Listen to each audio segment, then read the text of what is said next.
Hello and welcome from me, Mike Scarton, in Oxford in the UK, and from Catherine Temple and Father Joe Simmons in Washington, DC.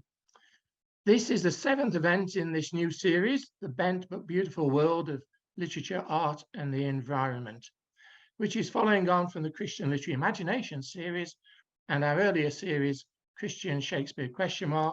Which is now available as a book published by Vernon Press. All three series are part of Georgetown University's Humanities Initiative in association with Campion Hall, Oxford, and the Las Casas Institute for Social Justice at Blackfriars Hall, Oxford. In a moment, Professor Catherine Temple will introduce today's speaker, Dr. Nathan Hensley. Your participation is as important as ever, so please type in any questions you have by using your Q&A key at the bottom of your screen. You can do this from the moment we begin the session. We will endeavour to answer your questions in discussion with Catherine and Joe towards the end of the event. Would you please ensure that you use the Q&A button and not the chat one? I hope you enjoy today's event. Over to you, Catherine. He works on 19th century British literature, critical theory, environmental humanities, and the novel. Other interests include Anglophone modernism and the cultures of globalization. His first book, Forms of Empire, The Poetics of Victorian Sovereignty, from Oxford in 2016, explored how Victorian writers expanded the capacities of literary form to account for the ongoing violence of liberal modernity. A second project is about action and draws on ecological thinking to understand how literary works imagine categories like will and personhood in the context of failing systems. He has co-edited a collection of essays, Ecological Form, System, and Aesthetics in the Age of Empire. His scholarship has appeared in many prominent journals, and he has been my generous colleague since he arrived at Georgetown in 2011. I've learned so much from Nathan over the years, and today I look forward to learning more as he presents his paper entitled J.M.W. Turner's Burning World. So with that, Nathan, I will turn it over to you. Thanks so much for that, Catherine. And it's really cool to be here doing this. I'm really grateful for the invitation, Catherine, and want to thank Mary too for her help in coordinating all of the logistics of this. I'm really excited to be part of this series, Bent but Beautiful World. And I just want to say that the line of Gerard Manley Hopkins that cites tells us that the Holy Ghost over the bent world broods, with brood like concern, but brood also like care for or raise, like a bird does with its eggs. So that double relation of concern or worry and care is something my own project is kind of driven by. And so I'm especially excited. It means a lot to me to be here. And I'm especially excited too, because I'm following up on Adrienne Galey's visit, who spoke, I think, from her work on about extinction last time. And her work, Adrienne's work on ivory black, which is a deep black paint made from the burning of elephant tusks, is something I'm really indebted to here today. So I want to say too that I'm not an art historian. I'm going to share my screen now and make sure this is working. Hopefully you all can see that. I'm not an art historian. And so what I'm doing here is trying to think alongside the work of many experts. And part of what I'm wanting to indicate here, theoretically, I guess, is that mastery is not the goal, and I don't pretend to it here. So, okay, about half an hour. I could have started anywhere, really.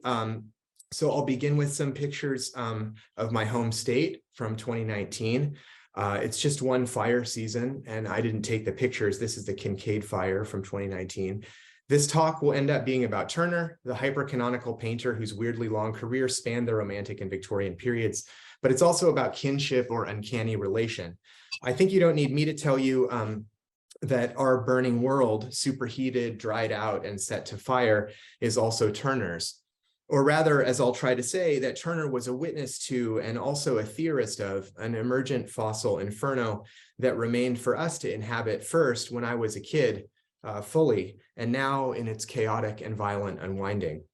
Although the terminal crisis of the Holocene has been centuries in the making, it's happened mostly in the few decades during which the people in this room or on this Zoom call have been alive.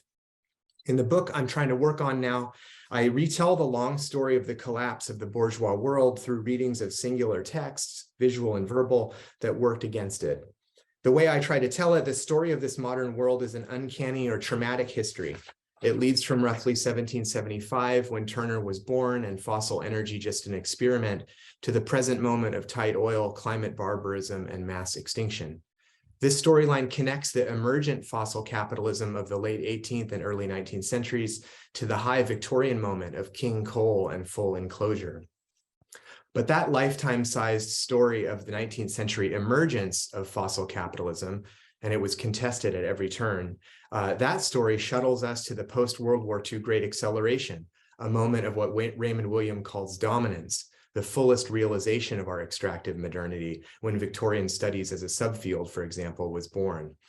It goes yet further to our own moment, which I conceive as a residual one, in the ruins of the liberal project, when 75% of all insects measured by weight have died since I was 18 years old. But as you all know, this era of unwinding is unlivable for humans too.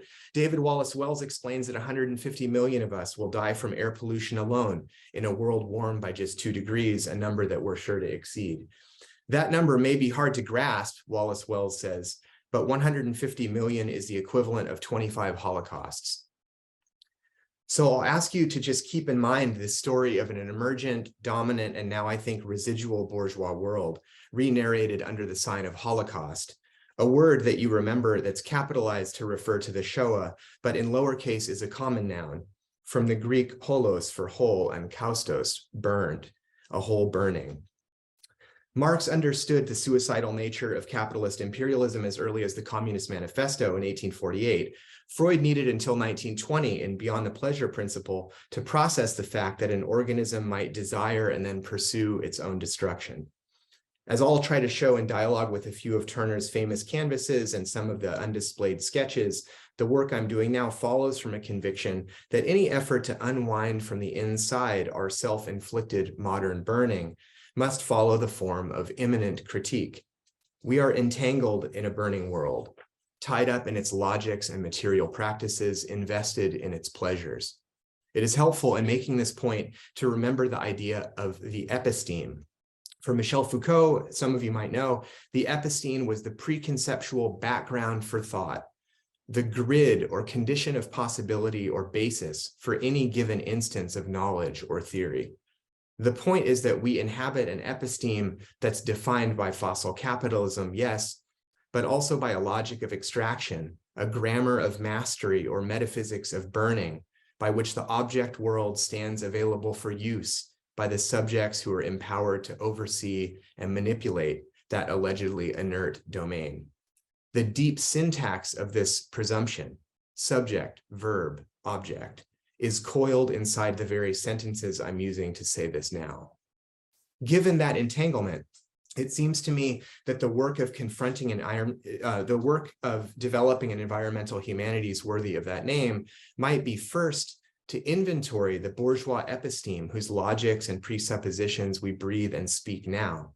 And this would be to develop a historical account or a critique in the Kantian sense of ecocidal reason. And second, the job would be to go further, to diagnose counter knowledges or build repertoires of possibility from within the confines of our own thought. My sense is that such a dual project would have to proceed by subjecting the conceptual models and habits of mind that we inherit from the 19th century to what Gayatri Spivak calls affirmative sabotage. Affirmative sabotage is, she says, quote, the deliberate ruining of the master's machine from the inside. The twist is that to think against bourgeois grammar this way, or to find such counter-thinking in your archive, as I try to do, you must, and this is Spivak, approach the task of reading in a way that, quote, doesn't just ruin. The idea is of entering the discourse you are criticizing fully so you can turn it around from the inside. And here's just a quick sample of this work that I'm interested in at the level of the poetic gesture from Emily Bronte, who collapses in this tiny fragment, me and I and we, into a single agrammatical phoneme. And I'd love to talk about Bronte's work if you want to in the Q&A. But this injunction towards internal rewiring or regrammaring means, among other things, that the tools for making a livable world lie within the wreckage and supposedly superseded forms of the past. lyric poems maybe, or even practices or sketches. Possibility, I mean, that's archived in the burned ashes of the modernity project itself. So what I'll be testing here is a kind of salvage aesthetics, a recuperative relation to past forms, one that views the 19th century not only as the cognitive prehistory of our present ruin, although it is that, but also as a repertoire of other possibilities.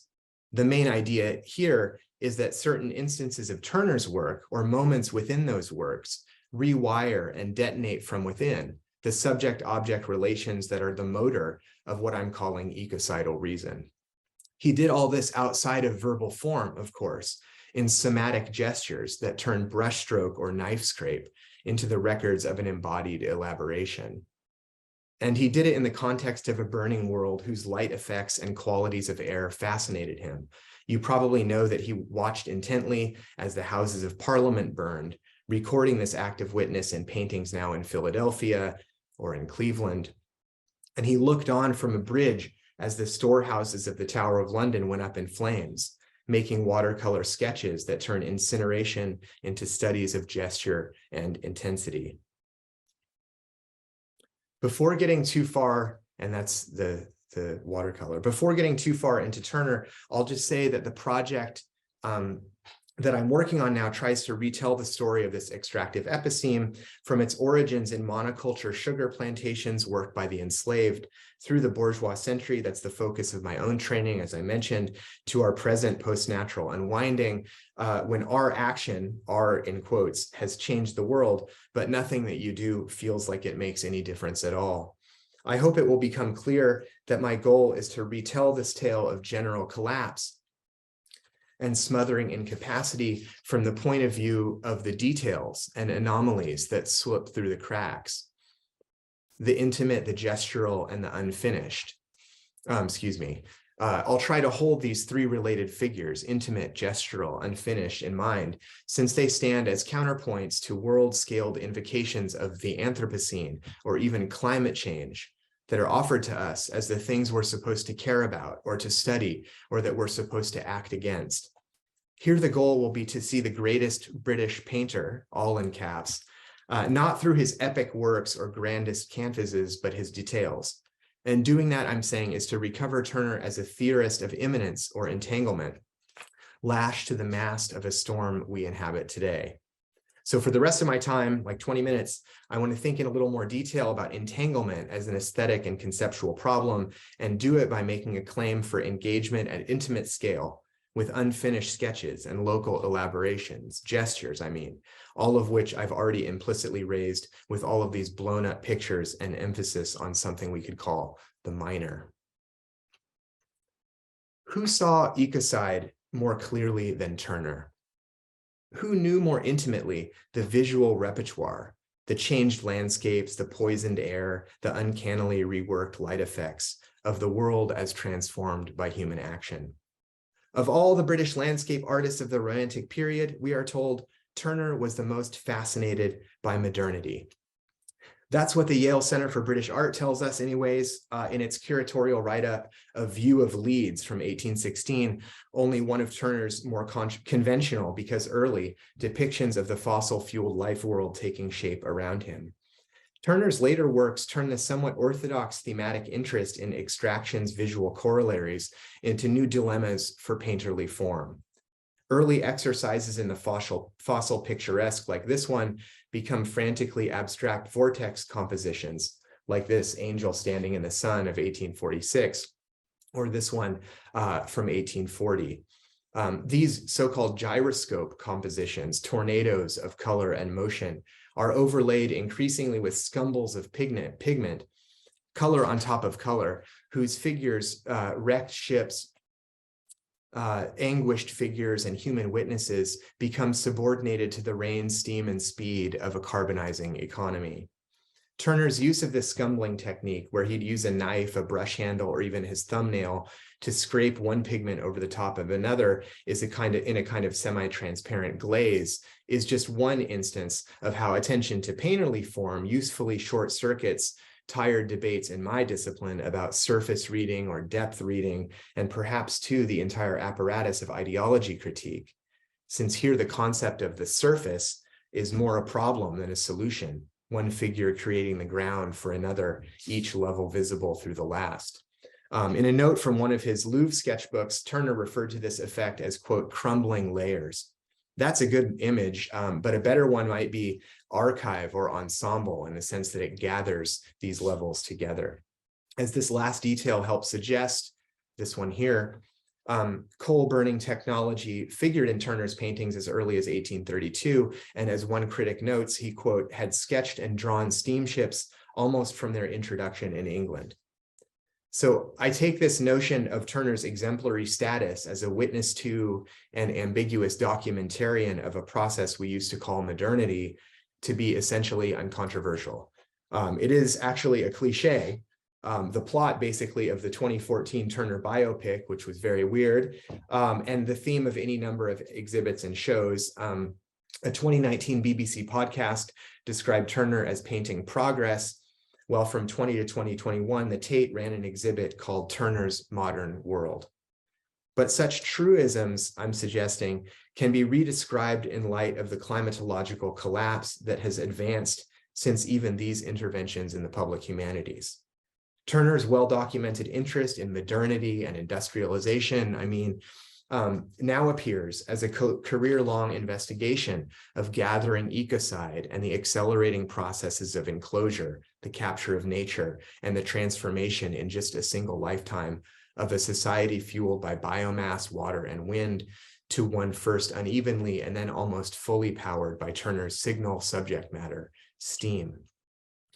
It's worth saying straight then that Turner's unusually long career spanned the early and then mature phases of England's extractive economy, from his first paintings of sea and landscapes in the 1790s to his final, almost figureless watercolor sketches from the year of his death, which was also the year of the Great Exhibition, 1851. The infrastructural transformations of fossil capitalism that interested Turner, railroads, causeways, viaducts, and ships like this, were only part of a process of progressive privatization and enclosure, all but universalized during his lifetime. He witnessed, in other words, the historical victory of a growth-based extractive economy that was definitionally suicidal, since it depended on the consumption of finite stocks of archived sunlight, but rested on expansion to sustain its equilibrium. And this is what Jevons saw in the book, The Coal Question of 1865, that this coal burning would eventually collapse and run to crisis. So the capture and privatization of land in England, to just pick one part of this multi-tiered process, had essentially concluded by the time of Turner's maturity, given that, as J.M. Neeson notes in the book Commoners, quote, much of England was still open in 1700, but most of it was enclosed by 1840. Turner's maritime scenes, like the one on the screen, tell the story of a society's shift towards this suicidal extraction in miniature. Early sea paintings in the Dutch style show harbors full of sailing vessels and a chaotic portside mercantilism. A mid-career canvas like Keelman heaving in coals by moonlight, which is here in DC, is transitional. It depicts masted sailing vessels in harbor, but also working bodies heaving fossilized carbon, the scene lit by an inferno. His late ocean scenes, darker and more somber, focus sometimes eerily on the infrastructure of an advancing extractive system. Railway trestles, burning blubber, and always steamboats, these last appearing like ghosts in altered worlds, most often in his titles, Leaving. As the melancholy curls suggest here, loss is a central motif. One of Turner's most famous pictures, maybe the most famous one, The Fighting Temeraire of 1856, depicts that famous battleship and emblem of patriotic feeling being, quote, tugged to her last berth to be broken up, as Turner's full title has it. Through a gauze of yellows and blue, we see a steam-powered tugboat dragging the reluctant sailing ship to its unmaking, a tidy allegory for this transition between a residual energy regime freighted with nationalist nostalgia and its smoky successor, here called the future. Joseph Conrad told this story too, and he manifested a conservative nostalgia for that purer and quieter age of sail in novels like Typhoon or Nostromo. But where Conrad plotted the story as a straight decline, Turner documented his culture of extraction comprehensively and with a weird and important ambiguity. His depictions of the whaling industry in canvases like the one I just, sketches like the one I showed you, but canvases like whalers and whalers boiling blubber entangled in flaw ice from the 1840s. All of these show what looks to me like smeared death, but they were painted on speculation to please a whaling magnate. Hypercanonical studies of railway and steam like Rain, Steam, and Speed, the stars of faculty PowerPoints on the horrors of industrialization, these were repulsive to the otherwise fawning John Ruskin, since in his mind they, quote, celebrated the man-made modernity that Ruskin deplored. But the same painting whose alleged cheerleading made Ruskin sick was for Théophile Gautier a, quote, real cataclysm. You would have said it was the setting for the end of the world. And you might know that Ruskin purchased the famous slave ship painting and had it at the foot of his bed for a while, and then later in the 1870s became disgusted by it and gave it away or sold it. So in a final turn of this process, Turner's national allegory of steam modernity has been reoutfitted, as many of you on this call will know, for the era of Brexitish financialization and neo-national retrenchment. His motto, light there is therefore color, effectively aestheticizing the project of national cheerleading into which the work has now been conscripted. And you might know that the note is made of polymers or transformed hydrocarbons, in other words, oil. So Turner had absolutely no problem painting a theme or incident to make money or to please a patron. But my point here is that Turner's later works in particular, or at least moments within them, resist this sort of instrumentalization too, and fight against the desire, our desire, to script them into a form of national epic or progress story. Redescribed in terms of energy transition and the aspirationally total enclosure of a maturing extractive system, Turner's ambiguous studies become legible as acts of witness. They are oblique, but to us, unmistakable testimony of a decisive phase in the collapse that proceeds as you're listening to this talk right now. So to see today, Turner's smeared and darkened vortexes like Snowstorm, Steamboat Off a Harbor's Mouth, or to view privately, as I did before the pandemic, the late career watercolor sketches of shipwrecks and fires held in the Tate's Turner bequest, is to watch someone in the process of reckoning with a catastrophe whose full character is not yet apprehensible to himself. The historian Bernard Bailyn differentiates between manifest historical processes, which were evident to the actors who lived through them, and latent historical processes, which were unknown to contemporary participants, but became legible later from a historical remove.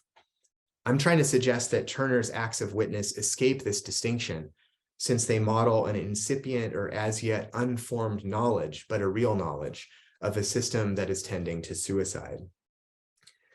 Turner's interest in shipwreck was fundamental to this aesthetic practice of slanted or performed historical knowledge. I'm thinking of this as nonverbal and non-cognitive, or a kind of paracognitive knowledge. So it's true that like seascapes and sailing generally, shipwreck was a canonical theme for easel painters in this period and before, but Turner was more drawn to maritime tragedy than most people. He was known to wander the seaside, quote, looking out for storms and shipwrecks, and by the 1840s, sea paintings, quote, accounted for 3/4 of Turner's output. Shipwrecks were a big portion of those. Ruskin felt the sea played to his strengths since they let him juxtapose terror and repose.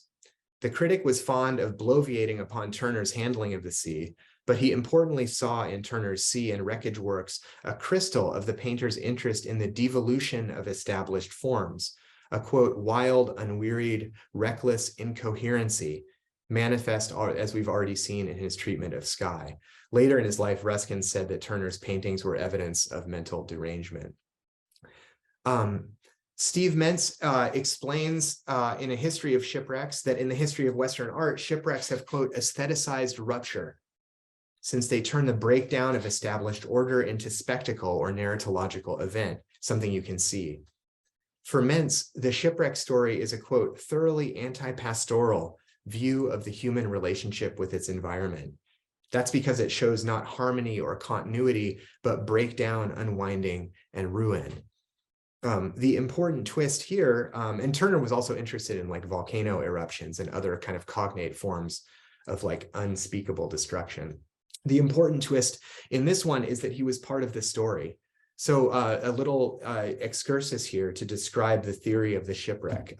So when Hans Blumenberg describes shipwrecks as paradigmatic of the modernity experience, this grand claim, shipwrecks are the modern experience, Blumenberg understands shipwreck as a kind of ultimate experience in the sublime. We witness disaster from a position of safety, and emergency becomes, in one reader's gloss, quote, public spectacle. A public spectacle which places the spectator in an ethical and aesthetic relationship with the disaster's victims, removed. For Kant, as for Burke, of course, the key to the sublime was exactly this remove of the spectator from the scene of danger, or in conceptual terms, his transcendence with respect to the event, being outside of it. We are subjects and it is the object. But the collapse of form in Turner's shipwreck paintings, their program of like disabling normal figure-ground relations and implicating the viewer in the scenes of dissolution, models something else, I think, a kind of counter-sublime by which we're not separate from, but inside this disaster. Critics described Snowstorm as a, quote, frantic puzzle, where the steamboat is, where the harbor begins, or where it ends, which are the signals and which the author, our matters past, are finding out. Those words could describe nearly all of Turner's late career experiments, so often construed as predecessors to Impressionism and the non-representational tradition to follow. And MoMA's first ever show of a like dead person was about Turner, as some of you probably know. So it's important for me, given this mix-up of the subject and object that's characterizing this mode, that to make Snowstorm, Turner did not imagine the scene himself from a distance or view the scene from the safety of shore. According to the canonical biographical episode, he was at the center of the vortex. So as his biographer reports, and any number of gallery websites repeat, and this is like a foundational Turner legend, Turner, in his own words, quote, got the sailors to lash me to the mast to observe it. I was lashed for 4 hours and I did not expect to escape, but I felt bound to record it if I did. Lashed to the mast. I bother recounting this story, which is for sure not true, because, however, nevertheless, it concretizes for me a point I want to make about Turner's work generally here. Bound at the center of a storm unfolding around him, positioned not outside but within a disaster he then labors to evoke by gesture, Turner and his work might help us consider a couple of linked problems for thought in the era of Earth systems collapse. These are, number one, how a historical or cultural producer could be understood to bear witness to a systemic effect whose full shape is not yet cognizable at its own moment. So this is a problem of historical position in a still happening 19th century. And number two, the problem is how that kind of inchoate, because emergent knowledge effect could be understood not in the terms of an object that's outside of its viewer, not as a thing that an artist or critic could represent or depict or even give a talk about, according to these subject and object relations I've been describing, but instead as a process in which the viewer author participates, and even by his own act of participation, probably accelerates. This is a question then of immanent critique, how a kind of wreckage aesthetics, or even my analysis of it, could understand its own procedures, not as separate from, but immanent within a systemic disaster that's still unfolding now. So to end, I want to take just one final turn into the logic of participation or immanence that I'm trying to unpack here, and discuss something more basic and boring than all of that theory stuff, which is paint. In fact, a specific smear of it. There it is right on the upper left, the blue thing, a dab of bright sapphire, and I'm sorry for the terrible quality of this image. It's a dab of bright sapphire, vivid and small, just north of a larger smear of darker blue, almost black, with which it is semi-continuous.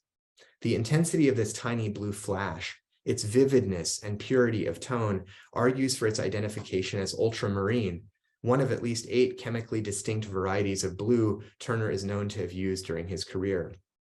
He used 12 reds and at least a dozen different versions of the tone for which he became infamous, yellow. Critics said he had yellow fever, and there's lots of studies of these slurs on Turner's use of color, some of which were made by Thackeray.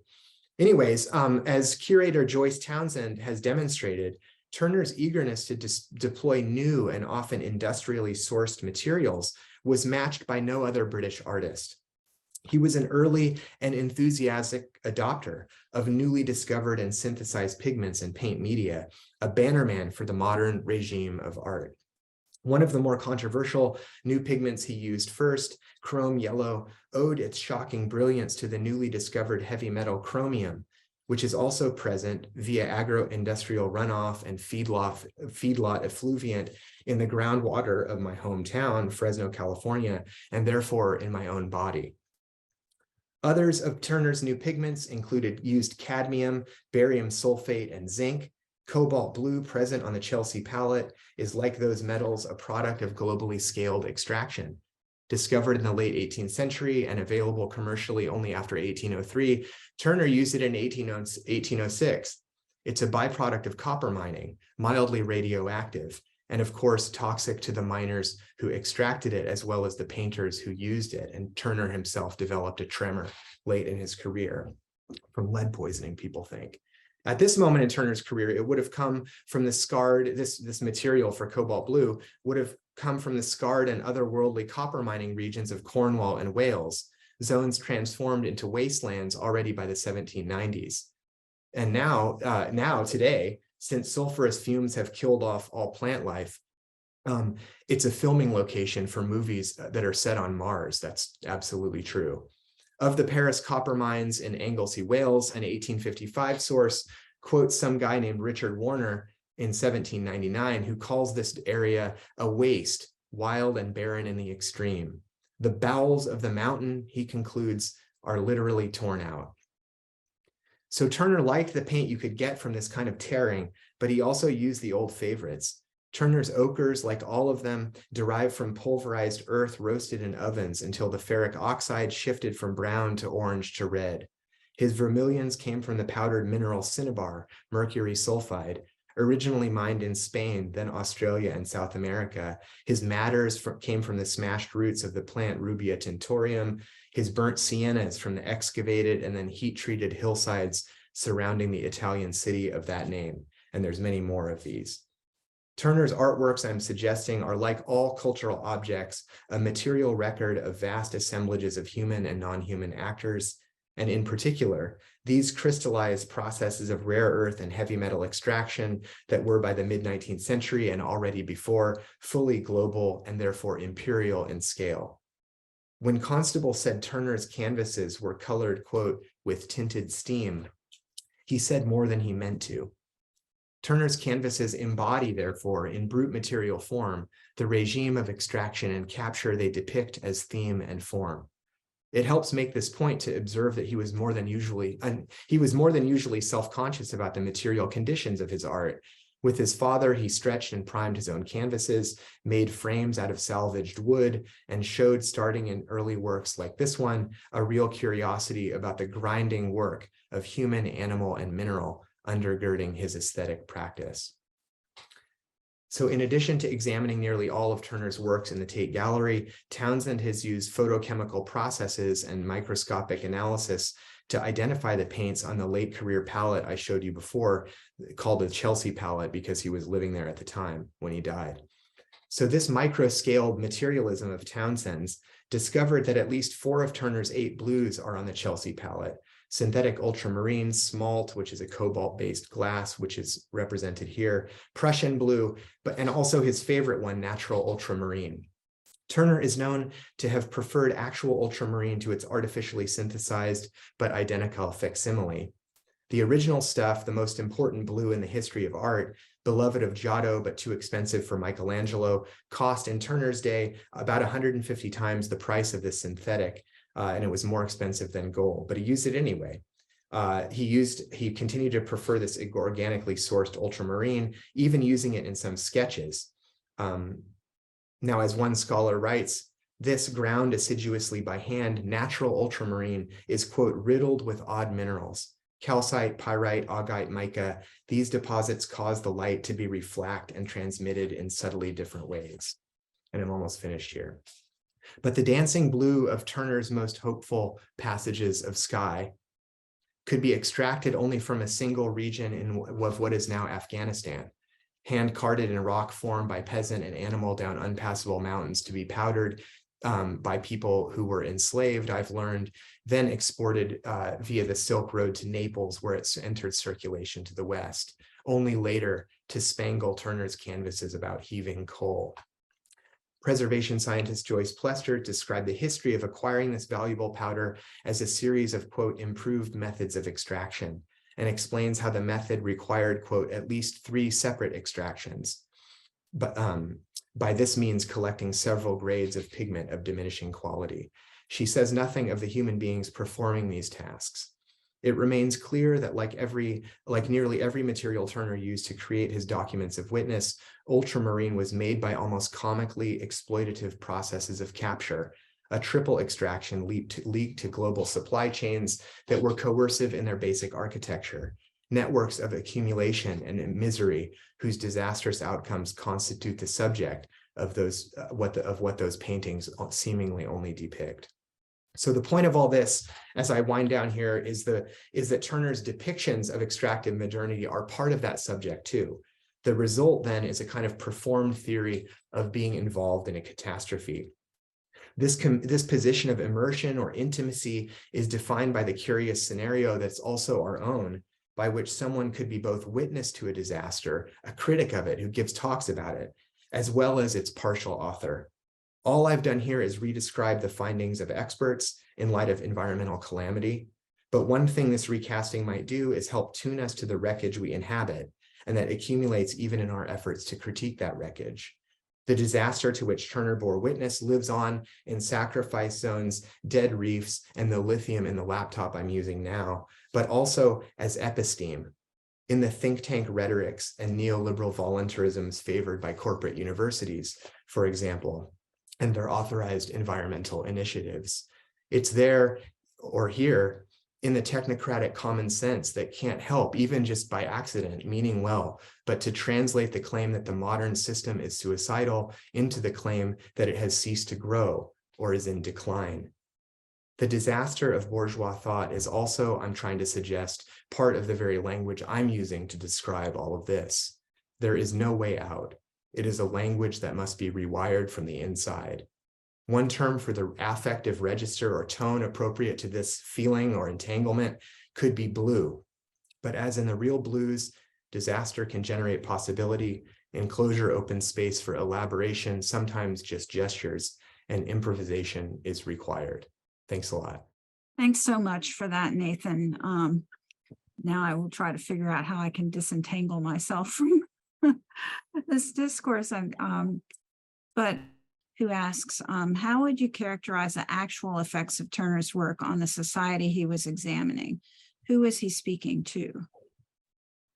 Yeah, that's a good question. And I know that there are people on this Zoom call who probably have expertise far beyond mine to describe that. I mean, the answer is that he was, painting for commissions. He was painting for the Academy. And he was also producing the works that interest me most are these kind of undisplayed or private studies that I'm kind of interested in the idea that they don't really seek a public at all.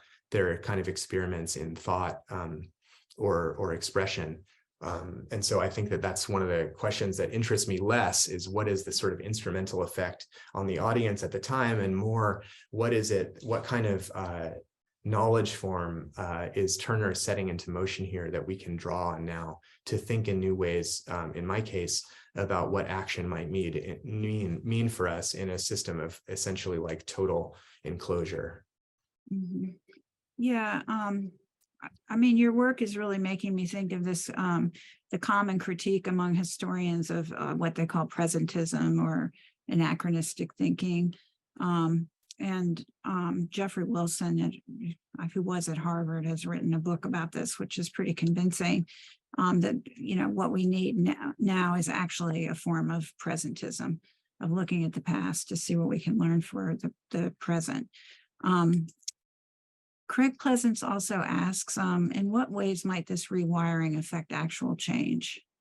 The rewiring that you speak of. Yeah, that's a totally fair question too. And I think for me, it's related in the book that I don't talk about it as much here, so it's good to get to talk about it. But for me, what I'm interested in is the way that the language of climate action has been offered to us in the vocabulary that I was trying to describe in the talk. So that what we're able to, it participates in a kind of voluntarist idiom that imagines action to be visible and willed and essentially individualized or even privatized. And part of what I try to say in the book is that these small scale or sub-historical, or the word from the anthropologist James C. Scott is infrapolitical, things that don't seem to be actions at the level of measurable inputs to a utilitarian spreadsheet, which is what we usually get for thinking about action, that aren't visible from within that grid, actually coalesce into new solidarities and groups of community that can therefore kind of help reorient what we mean by action and outside of the logic of kind of voluntarist individualism that I'm suggesting is a kind of relic of this fossil fueled age. So it's really about solidarity and commitment with others in a struggle. Well, that's a little more hopeful, right? Than being perpetually caught up in this system that we can't really escape. I'm wondering what kinds of sort of communities are being built. What kinds of communities are being built? Well, in the book, I mean, I'm interested in the kind of vernacular practices of, subaltern and feminized, participants or on the receiving end, let's say, of the global supply chains that I've been evoking here. And so I think for me that I'm interested in sort of like small scale world, what critics call the world making practices of like individual practitioners doing vernacular day-to-day work in sub-historical registers in order to generate possibility that's outside the orthodox logics of bourgeois voluntarism. And that's a kind of like theoretical way to put it. But the answer is just that people are doing stuff all the time to join together, to create community in a struggle. And that like micrological work of community making and solidarity building across difference is going to be what produces the conditions for more large scale transformations in the public sphere. So those are the kind of infrapolitical, or if you want, what Antonio Gramsci, the Italian Marxist, called wars of position, as opposed to direct assaults on the system that are about this kind of like sub-historical solidarity. Okay, thank you for that. We have a question from Sarah McNamer of the Georgetown English Department. She says, fantastic talk. Yes. Thank you so much. And the question is, why must we rewire from the inside? Does Spivak elaborate, or can you? It seems like seeking an outside rather than an inside could be more helpful in locating knowledge forms to think in new ways. Outsides like other time periods, other places. Yeah. That's a great question. Thanks, Sarah. That's really great. I guess that I would answer that by saying that the kind of prehistory of the present that I'm trying to offer, that I'm like thinking with here, would just describe the other times and other places that you're imagining as essentially part of the inside. In other words, that it's a kind of that those repertoires of possibility have been in many cases vanquished by the historical victory that Turner was witness to, and that those might be reanimated again because they're effectively there as a kind of latent possibility. There's really neat work about this with like Elizabeth Grosz, the philosopher, describes this, Darwin's tree of life that has all these like dead ends basically. And her point is that those were all alternative futures that never came to be. And part of the work of going back in time is to kind of see whether those alternative possibilities might be seized out again and made to work. And so I think that's something that interests me very much. So I guess I take the spirit of your question and think I kind of agree, and that those ideas have been sort of smothered by this aspirationally total system that many of us, in fact, everyone lives under, even if they don't know it. Mhm. Could Joe, do you- Yeah, could I jump into the question, Nathan? Thank you very much. This was fascinating at every level of analysis, I think. And I was thinking of that line in there about looking for shipwrecks. He was going around looking for shipwrecks. And if you're looking for shipwrecks you will find. But I wonder, what other things was he looking for, or were there? I mean, what does not fit into the narrative of the decline? So, sort of, how does that question of looking for shipwrecks? How might that relate to the question of the grand narrative of decline or industrialization?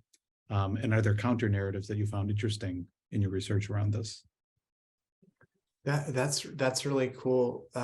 Joe, do you mean that he's kind of maybe temperamentally fixated on these kind of disaster pictures, so therefore he's not able to see other form? Is that kind of what you mean? Yeah. Or yeah, I think so. And I guess just maybe pushing or playing devil's advocate about the grand narrative of decline of the 19th century that leads into the present. That would be, if you were looking for the shipwreck, you will find the shipwreck. In other words, and so how would he compare against other 19th century romantics? So I think of, here's what I'm thinking of, if I'll just lay my cards out.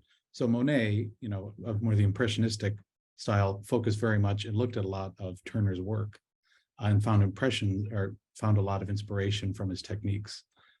Even though we wouldn't consider Turner impressionist, but a lot of what Monet is doing is looking at these natural scenes, and Giverny, for example. So presenting kind of a different dimension of life in the 19th century, that long 19th century. So I suppose it's just, you have sort of, if you're looking for the shipwrecks, you'll find them. If you're looking for the water lilies, you'll find them as well. And so do you think there is something in his constitution, as you pointed out, that was looking for the shipwrecks to the exclusion? I see. That's helpful. Thank you so much for that. I guess one of the things, I guess that maybe this is why I was belaboring this idea of what I was describing as the kind of constitutive ambiguity of Turner's paintings. Some people saw them as celebratory and others saw them as nightmarish, these pictures of progress or rain, steam, and speed. And so I guess that ambiguity interests me, for sure. And I'm sure, I think that he's a kind of, I was trying to describe him as kind of documentarian of these processes. And it's absolutely true that, like all processes, it will have moments. So it will look from one angle like progress, and it can look gorgeous and dazzling. And from the other angle, it can look like smeared and broken. And you probably know that Monet, went to London to paint the air pollution there. And Right. So the kind of paintings that Monet himself made of the same exact light effects, industrial light effects, are really haunting, because are they beautiful, or are they terrible, or what? So part of what interests me is that kind of, I would call it like a dialectical quality that's sort of unanswerable, actually. And that's true of Gerard Manley Hopkins too. I noticed the title of our series is A Bent But Beautiful World. But remember, in the sonnet, he says, and for all that, nature is never spent. And so there's not really a contradiction in there, in that both of those things are true, I guess I would say. Thanks. Catherine, you might have to rename the series to get more faithful back to the original. No. I love your point is well taken. There is an ambiguity, I think, in that, and in Turner's work too, that ambiguity, which is kind of a weird beauty of seeing, not beauty, but just the pollution of the natural environment and the fires burning. You're like, that's strangely compelling to look at, but it's also difficult to look at because it speaks. So thank you. Yeah, no, thanks for that. We've got a couple of questions related to technique, craft. One is from Sue Osler, is asking, can you please tell us something about Turner's use of the red dot? Could you say that one again, Catherine? I don't see it on there. Say something. Can you please tell us something about Turner's use of the red dot? Maybe outside the purview of this. I'm not quite sure. Maybe Sue would want to elaborate on that so I could say more, but as I say, that there may be aspects of. I might be able, I'm not positive, but there was a painting, I don't even know how you say it. It's like Helvetsluis or something. A painting that was placed next to a painting of constables, and constables had a lot. Oh, of adding that when he famously adds the final touch at the end to yes, to that mar little buoy the or something okay. against the seascape. Maybe that's what she's asking about. I don't know. Yeah, I mean, all of those episodes of the Turner legend are really wonderful. I mean, because they, you know, are they true, or what do we use that information for? I mean, for me, that helps us underscore something that interests me about Turner, which is this idea of him as a kind of fast painter, a kind of non-cognitive painter, like he's always described as doing like these mad gestures or, you know, quick motions.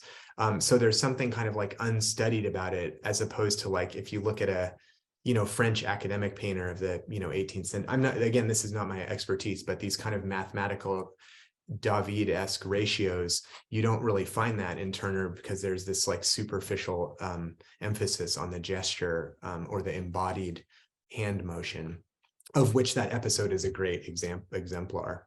Mhm. You know, I found that question too, just about scumbling and sort of kind of the layers that get intermixed and interpretation. That was an excellent point, a fascinating point that you made earlier on that, is the technique of scumbling. So, well, again, all of this stuff is completely old hat for art historians. So I'm conscious of my effort to, as one of the other questioners is suggesting, that there's a way in which I'm kind of like using these examples to try to think about a problem. So I think the questioner, Fernando, is asking, is this a kind of like instrumental relation to the object? Like, are you just using Turner to make a bunch of points about climate change or something? And yeah, I mean, I think that part of what I'm trying to suggest is that any act of reading or analysis or anything that you care about it for a certain reason, and that there's a way in which that's a kind of inescapable relationship to all thought. And so what I'm trying to do is sort of see in Turner the evidence for a kind of practice that could mean something for us today, like a practice of witness on the one hand, and a practice of this kind of like almost like small-scaled elaboration that he's very interested in, and to think about that in this larger context of what has struck me as a kind of crisis about what constitutes action in a situation where it can often feel to people who pay attention to these things like, you know, no matter how much you throw into the recycling bin, it's all, the inferno just keeps burning. And so I'm interested in how to think through that, and then to kind of look back on the past as a kind of, like I said in response to Sarah's great question, like the past is a kind of repertoire of possible futures and other worlds. And so I'm interested in revisiting some of those other worlds or images of possibility and seeing what they look like now. You know, I'm just thinking about, all I know about Turner is basically what I heard this morning, but it strikes me as the past is not that past, you know, in Turner, that he's portraying things that are very, you know, relevant to today, and relevant to the last, you know, 20 years. So I'm not having the issues with presentism that some people may have, because maybe because I mostly work in the early 18th century, Turner seemed quite modern to me. Much older, yeah. No, I agree. I mean, I think, you know, the other thing to note is that that's absolutely true, is that in no way is this world not our world that he's depicting. Our version of the world is an intensified and slightly modified version of what Turner is watching. And he was thinking really hard about that. And he was thinking also really hard about time. He has all these like, you know, epic canvases of ancient imperial processions and stuff like that. But he also like, you know, painted with spermaceti wax, which would like melt if it got too hot. And so there's and he was very interested in the duration with which paints and pigments would like deteriorate. And so he was thinking about duration himself quite a lot. You know, would it last? What would it mean to speak to the present or speak to the future or whatever? Well, that's so interesting. We've got one more question from Ed Phil. He's quoting, "Indistinctness is my forte." What about the indistinct as a mapping of what cannot be mapped, one that entangles us in the process of the painting or the making of the painting and its viewing as well as its making? Yeah, I mean, it sounds like what is being asked is kind of about this relation I was trying to describe of a kind of immanent relation, which means like instead of being outside of something, you're inside of it. And so the kind of metaphor of language is useful to me in thinking about that, because there's not a kind of way in which you could ever find some stance of purity to be outside of what you're talking about. And so we're kind of thinking with the tools that we've inherited. And a key kind of like point that could, to make that make sense, or at least as I'm trying to think about it, is to kind of understand that there's like a conceptual whole set of like conceptual architectures and like ways of thinking that are essentially like related to and inseparable from the material practices that that I'm describing. So there's a lot of times there's an effort to critique the material practices,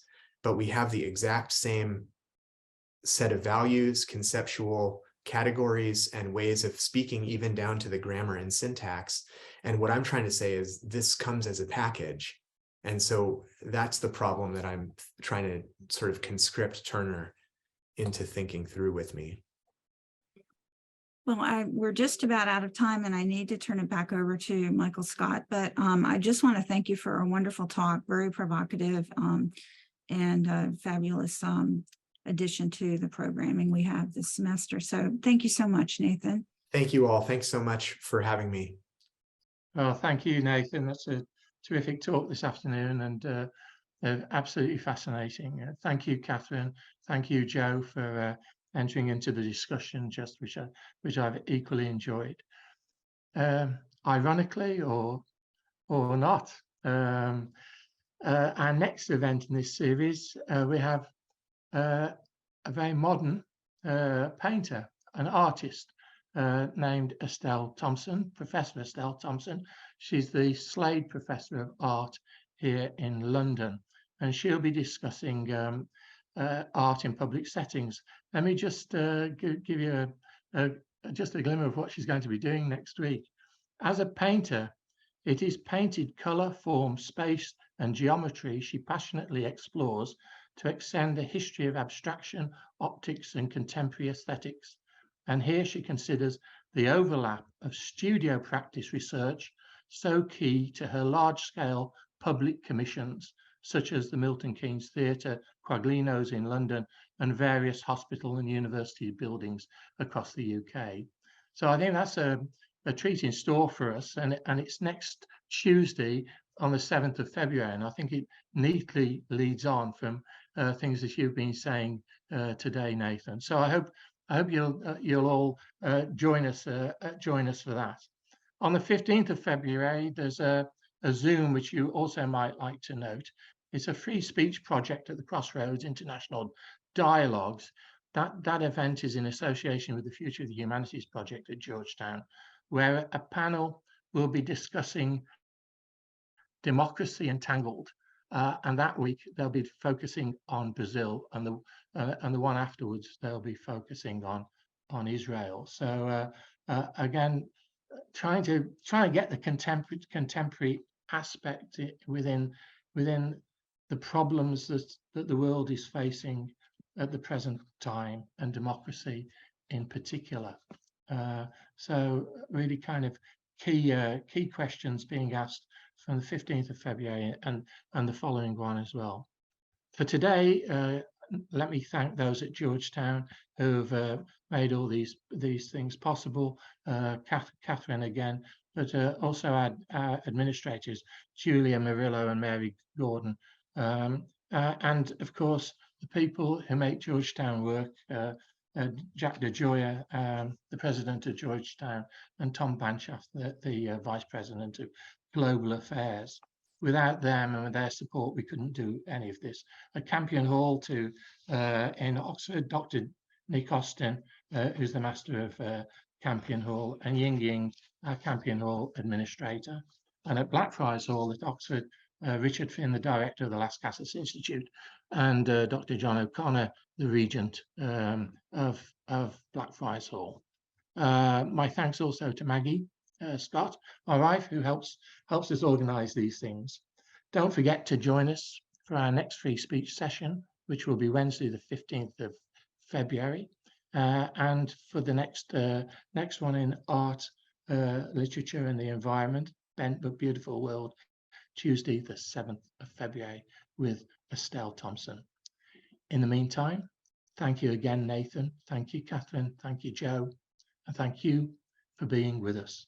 I'm Mike Scott. Please follow me on Twitter @MikeScottProf. Thank you and goodbye.